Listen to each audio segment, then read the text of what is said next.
which country has been elected as chairman of the executive board of Asia Pacific Institute for Broadcasting Development? Asia Pacific institute of broadcasting development executive board చైర్మన్గా ఏ దేశం ఎన్నికైంది? ఏఐబిడికి ఇప్పుడు present executive చైర్మన్గా ఏ country ఎన్నికైంది అని అడుగుతున్నారు. మనకు options ఏంటి? India, Indonesia, Japan and China. మనకు correct option వచ్చేసి ఇండియా.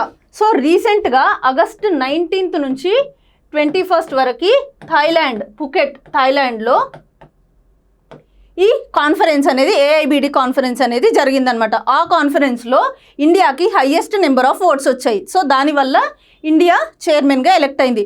ఆల్రెడీ ఇండియా ఈ ఏఐబిడికి ప్రెసిడెంట్గా యాక్ట్ చేస్తుంది. సో ఆల్రెడీ దానికి ప్రెసిడెంట్ పొజిషన్ అనేది ఉంది. అది మన ఆగస్టు 2025 వరకు ఉందన్నమాట ఆ పొజిషన్. అంటే ప్రస్తుతం India president cum chairman dual leadership రోల్స్ని రిప్రజెంట్ చేస్తుంది. అసలు ఈ ఏఐబిడి అంటే ఏంటో చూద్దాం మనం. అండ్ ఏఐబిడి యొక్క ప్రజెంట్ థీమ్ ఏంటి, ఈ ఇయర్ థీమ్ ఏంటి అంటే media for people, peace and prosperity. Okay, triple P, media for people, peace and prosperity అనేది ఈ ఇయర్ థీమ్. ఈ రీసెంట్గా ఏదైతే కాన్ఫరెన్స్ జరిగిందో ఆ కాన్ఫరెన్స్లో ఈ థీమ్ని చూస్ చేసుకున్నారనమాట. అండ్ అసలు ఈ ఏఐబిడి అంటే ఏంటి, అసలు దీనికి ప్రెసిడెంట్, చైర్మన్ ఇవన్నీ అంటే అసలు ఎందుకు ఎలెక్ట్ చేసుకుంటారో చూద్దాం. సో ఇది ఇంటర్ గవర్నమెంటల్ ఆర్గనైజేషన్ అనమాట. సో 1977లో ఈ యునెస్కో వాళ్ళ ఆధ్వర్యంలో ఈ ఏఐబిడి అనే ఆర్గనైజేషన్ ఇనిషియేట్ చేశారు. దీని హెడ్ క్వార్టర్స్ వచ్చేసి మనకి కౌలాలంపూర్లో ఉంది, మలేషియా. సో దీని హెడ్ క్వార్టర్స్ మనకి కౌలాలంపూర్, మలేషియాలో ఉంది.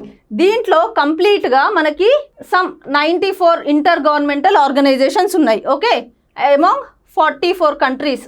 సో కంప్లీట్గా 44 కంట్రీస్ దీంట్లో పార్ట్ అనమాట. అండ్ ఇండియా వచ్చేసి ఫౌండింగ్ మెంబర్. అండ్ ఇండియాని అక్కడ ఏఐబిడిలో ఎవరు రిప్రజెంట్ చేస్తారు అంటే ప్రసార భారతి.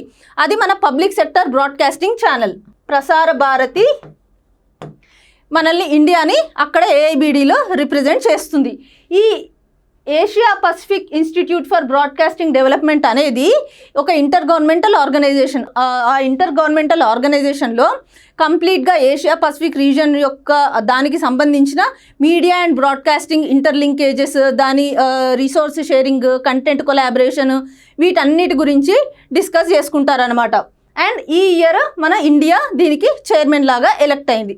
సో మనం ఇక్కడ గుర్తుపెట్టుకోవాల్సిన మెయిన్ థింగ్స్, అసలు ఈ ఏఐబిడి ఎక్కడుంది, రీసెంట్గా అది ఎక్కడ వాళ్ళ కాన్ఫరెన్స్ని కండక్ట్ చేసింది, ప్లేస్ ఏంటి, వాళ్ళ హెడ్ క్వార్టర్స్, అండ్ ఏఐబిడి ఏ ఇయర్లో స్టార్ట్ చేశారు. సో ఇవి మనకి ఇంపార్టెంట్ అంతే.